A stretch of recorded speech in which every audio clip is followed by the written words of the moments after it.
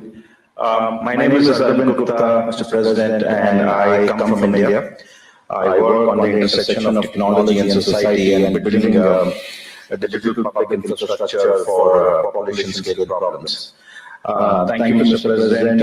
You've already addressed some of the issues that my colleague Ruslan here talked about on AI, but I thank you for listening to our summary, and our expert panels discussed the issue of something which is adjacent to AI, and I will in the end mention that, of information manipulation, surveillance using technology and data, and the lack of transparency in all technology systems today.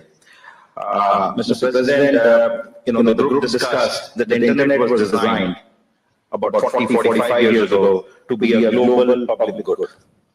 Unfortunately now, like many other things, it's become very unipolar.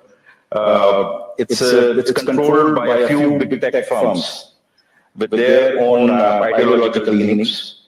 And some of these platforms or big tech firms are not allowed to operate in countries like India, Russia, Indonesia, and many others for their roles in manipulation and surveillance.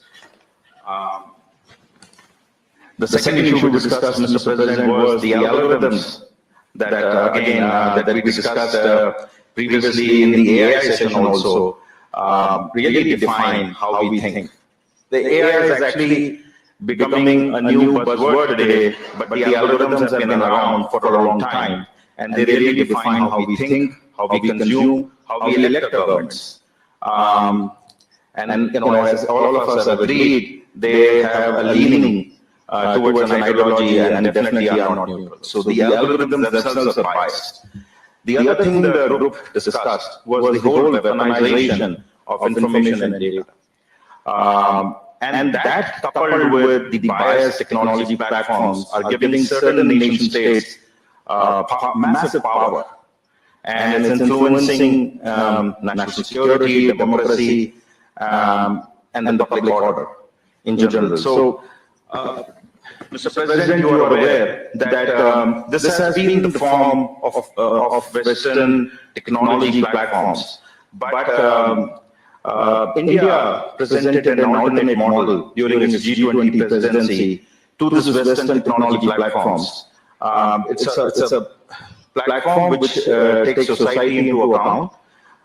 It's a bottom-up platform built around identity, a universal identity system, a universal payment system.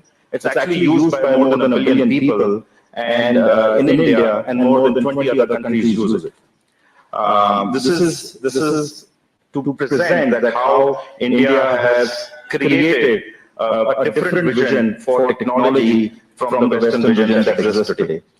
Mr. President, I must commend Russia for succeeding making the Mir platform very successful in Russia in a very strong time, and that also shows the power of technological sovereignty that was just mentioned, that it can be done if the desire is there. Mr. President, the issue that you just discussed, I progress with this biasness of technology and technology platforms and the non-neutral nature with what is coming head-on to us, the artificial intelligence era. Given that we let a few big companies control the internet, how do we ensure that that our culture, our society, our national interests are going to be protected in this whole era of artificial intelligence? What kind of guardrails do we need to build from the start to have fair and responsible AI? How do we ensure that like-minded states work together for non-weaponization of AI, for non-weaponization of artificial intelligence? And lastly, Mr. President, we would like to hear from you, how do we build trust in the information that we see in news and technology at large? And that was one of the most defining things that the group debated, and look forward to hearing from you. Thank you very much.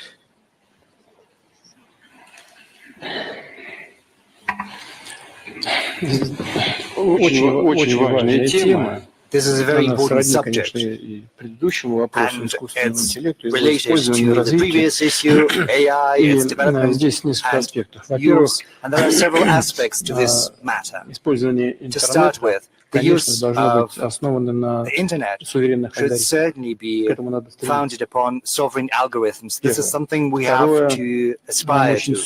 Secondly, on the part of the government, it's very difficult. It's possible, but it's going to be counterproductive if we try to prohibit everything. If the government chooses this path.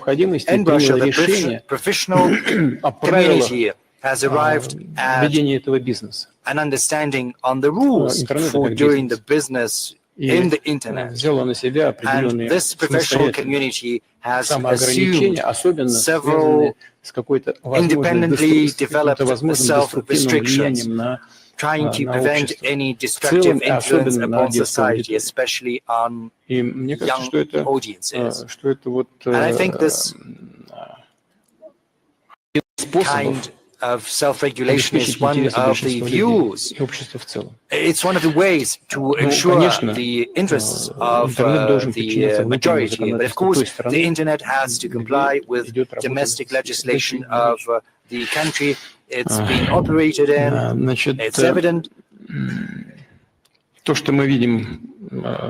That said, we are witnessing manipulation of information. Unfortunately, this does happen, but I would like to reiterate, if the internet complies with domestic legislation, and it should be the case, then this will allow us to minimize potential negative consequences. I do understand the technological difficulties and restrictions. It's going to be a tall order, but if we choose this path of engaging with the professional community that sees where the threats might be coming from for society, then it's going to be a way for the professional community to address those threats on its own. But of course, the government should be willing to lend a helping hand. For such countries as Russia and India, this is a task that can be addressed. We have very good, top-notch specialists and experts. We've got very good schools of mathematics. We've got people who have proven to be leaders in this field. Well, even if their companies are not yet leaders, they themselves, as experts, have raised to prominence in the field. So we've got everything we need, especially in such countries as India and Russia.